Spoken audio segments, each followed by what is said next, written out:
Good morning class 12।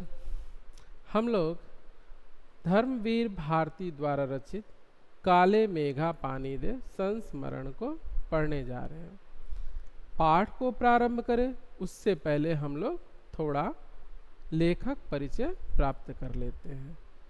Dharmveer Bharti जी के संबंध में संक्षिप्त जानकारी जो आपके पाठ्य पुस्तक में दी हुई है उसको प्राप्त कर लेते हैं। फिर उनके द्वारा जो रचित संस्मरण है काले मेघा पानी दे उसको हम लोग पढ़ेंगे।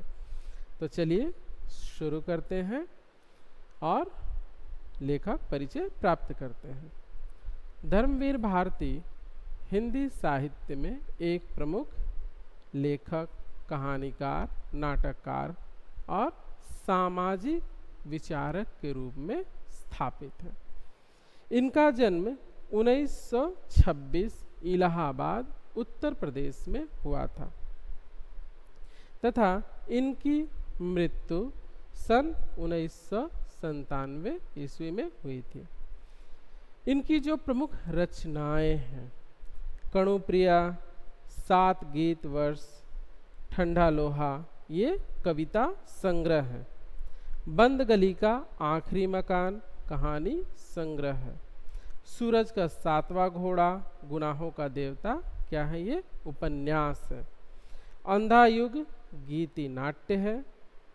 पश्यंती कहनी और अनकहनी, मानव मूल्य और साहित्य, ठेले पर हिमालय ये निबंध संग्रह है। इनकी रचनाओं के लिए इन्हें पद्मश्री, व्यास सम्मान एवं साहित्य के कई अन्य राष्ट्रीय पुरस्कारों से सम्मानित किया गया है। गुनाहों का देवता जो इनका उपन्यास है से इनकी जो लोकप्रियता थी काफ़ी बढ़ गई। तो गुनाहों का देवता उपन्यास से लोकप्रिय धर्मवीर भारती का आज़ादी के बाद के साहित्यकारों में विशिष्ट स्थान है। इनकी कविताएं, कहानियाँ, उपन्यास, निबंध, गीति नाट्य और रिपोर्टाज हिंदी साहित्य की क्या है प्रमुख उपलब्धियां हैं।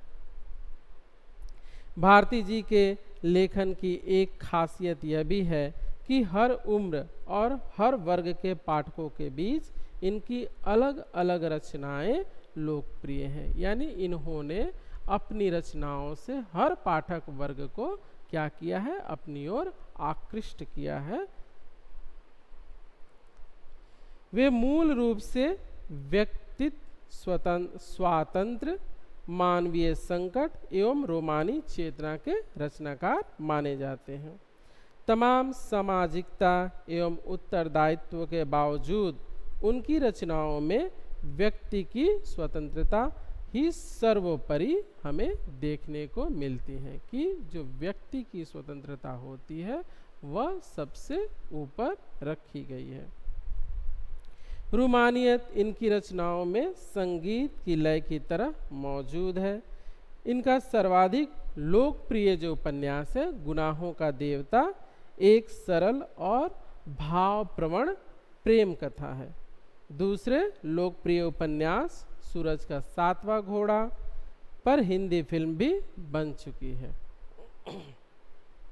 इस उपन्यास में जो प्रेम को केंद्र में रखकर निम्न मध्य वर्ग की जो हताशा है, जो उसका आर्थिक संघर्ष है और जो नैतिक विचलन और अनाचार है उसको क्या किया गया है, चित्रित किया गया है।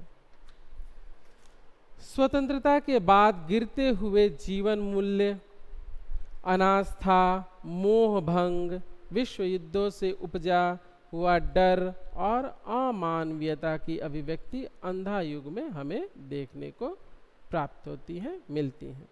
अंधा युग गीति साहित्य के श्रेष्ठ गीति नाट्यों में से एक है। मानव मूल्य और साहित्य पुस्तक समाज सापेक्षिता को साहित्य के अनिवार्य मूल्य के रूप में विवेचित करती है। इन विधाओं के अलावा अतिरिक्त भारती जी ने निबंध और रिपोर्टाज भी लिखे। उनके गद्य लेखन में सहजता और आत्मीयता के गुण विद्यमान हैं। बड़ी से बड़ी बात वो बातचीत की शैली में, जैसे हम लोग बातचीत करते हैं ना, तो बातचीत की शैली में कहते हैं, और सीधे पाठकों के अंतरतम यानी भीतर तक मन को छू लेते हैं। एक लंबे समय तक हिंदी की साहित्यिक पत्रिका जिसका नाम है धर्मयुग, जो फिलहाल जिसका प्रकाशन बंद है, के संपादक रहते हुए हिंदी पत्रकारिता को सजा संवार कर गंभीर पत्रकारिता का एक मानक स्थापित किया, मानक बनाया। तो ये था धर्मवीर भारती जी के संबंध में संक्षिप्त जानकारी, जो आपके पाठ्यपुस्तक आरओ भाग 2 में दिया हुआ है। आज हम लोगों ने भारती जी के संबंध में, धर्मवीर भारती जी के संबंध में संक्षिप्त जानकारी प्राप्त की। अगली कक्षा में जब हम लोग मिलेंगे तो उनका जो संस्मरण है, जिसको हमें पढ़ना है, काले मेघा पानी दे, उसकी संक्षिप्त जानकारी प्राप्त करते हुए पाठ को पढ़ना प्रारंभ करेंगे। तो मिलते हैं अगली कक्षा में और पढ़ते हैं काले मेघा पानी दे।